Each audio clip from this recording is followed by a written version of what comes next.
안녕하세요. 오늘은 우리나라의 복지에 대해서 같이 살펴보겠습니다. 가난한 변방의 나라에서 태어난 기성세대는 선진국을 대등한 상대로 인식하기가 어려웠습니다. 그러하기에 선진국을 그냥 따라하려는 후진국 콤플렉스를 가지고 그동안 살아왔습니다. 그 중에서 복지정책이 대표적인 영역이라고 할 수 있겠습니다. 우리나라의 복지정책에 있어서 그동안의 목표는 OECD 국가들의 평균 지출을 달성하겠다 이었습니다. 이것은 선진국이 어디로 가는지도 모르고 일단 따라가보자 하는 맹목적인 추종이라고 봐야 할 것입니다. 최근에 보편복지나 기본소득, 1차 분배 등과 같은 개념이 유행처럼 번지고 있습니다. 엉뚱한 곳에 돈만 쓰다가 미래를 준비하지 못하게 될까봐 참으로 걱정스럽습니다. 유럽은 제2차 세계대전 이후 30여 년에 걸쳐서 자본주의 황금기 동안 복지를 확대를 해서 여유와 안정을 추구하였습니다. 그리고 그 복지의 확대는 생산성 향상과 더불어서 그치지 않을 거라고 믿었습니다. 따라서 개발도상국에서는 그야말로 언젠가 따라잡고 싶은 멋진 미래의 대상이 되었죠.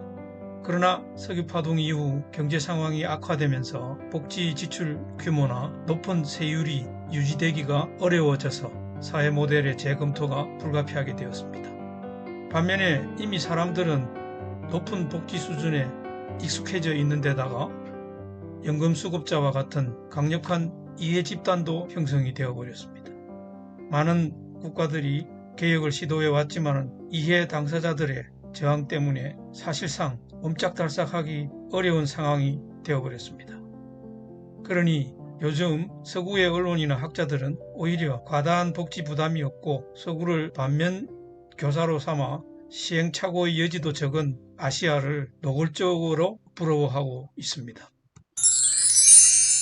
보편복지 개념의 초기의 인식은 모든 사람이 동일한 비용을 부담하면서 사회보험에 포함되어 혜택을 받는 것이었습니다. 그러나 1950년대 들어 이러한 방식이 사회적 격차를 줄이는 데 큰 도움이 되지 않는다는 게 명확해졌습니다. 보편복지의 종주국처럼 언급되는 스웨덴에서도 전 국민에게 보편적으로 제공하는 보육 서비스는 하루에 3-4시간에 불과하다고 합니다. 반면에 취업모에게는 퇴근까지 시간을 보장하고 있습니다. 북구의 국가들이 시행하는 보편복지의 대표적인 영역은 사회서비스의 접근성입니다. 이 접근성에는 동일 비용 부담과 동일 혜택이라는 경직성은 없습니다. 필요하면 능력에 따라 비용을 부담하는 것이며 핵심은 서비스를 필요로 하는 사람 중 아무도 시스템으로부터 소외되지 않아야 한다는 것입니다. 근래 우리나라에서처럼 모든 사람에게 똑같은 혜택을 제공해야 한다고 주장하는 것은 다분히 관념적인 제안을 하는 것으로 볼 수밖에 없습니다. 원래 기본소득의 개념은 모든 사람이 사회에 대해 일종의 배당을 받을 권리가 있다는 생각을 기반으로 시작된 주장입니다. 여가를 갖는 것도 인간의 기본권이니 이유를 따질 필요 없이 공적인 지원을 받을 자격이 충분하다는 것이지요. 빈곤 지원 프로그램이나 실업급여를 통하여 구직활동을 유인하는 것이 예전부터 정형화되어 왔습니다. 그런데 기본소득이 구직 요인을 오히려 훼손하는 것은 아닌지 하는 것을 점검하는 성격의 실험이 선진국에서 진행되고 있습니다.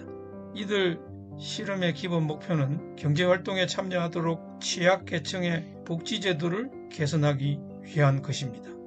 게으름에 대한 차별금지라는 철학에 얼마나 많은 사람이 공감을 할까요?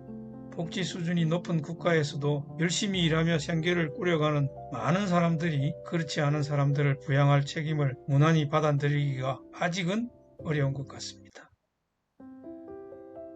하지만 미래에 인간 소외의 기술 변화가 심화되어 일자리를 찾을 수 없는 사람들의 비중이 점점 높아지면 그때는 이 기본소득 아이디어들도 정책 서클에서 아주 전향적으로 검토되어야 할 것입니다.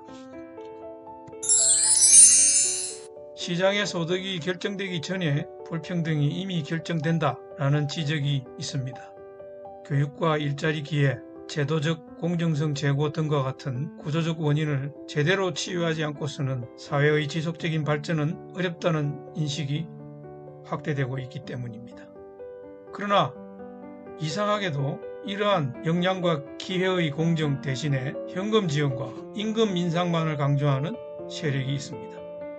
요즘처럼 큰 폭으로 사회가 변화하는 시기에 기성세대들의 역량이 이 변화를 감당하지 못한다면 아직 본게임에 들어가지 않은 젊은 세대로서는 참 억울한 일이 될 것입니다. 기성세대가 기대에 못 미치는 성과를 보이는 데는 우리 사회에서 이 기성세대들을 비판하는 목소리가 나지 않는 안이함이 허용되는 사회였기 때문입니다.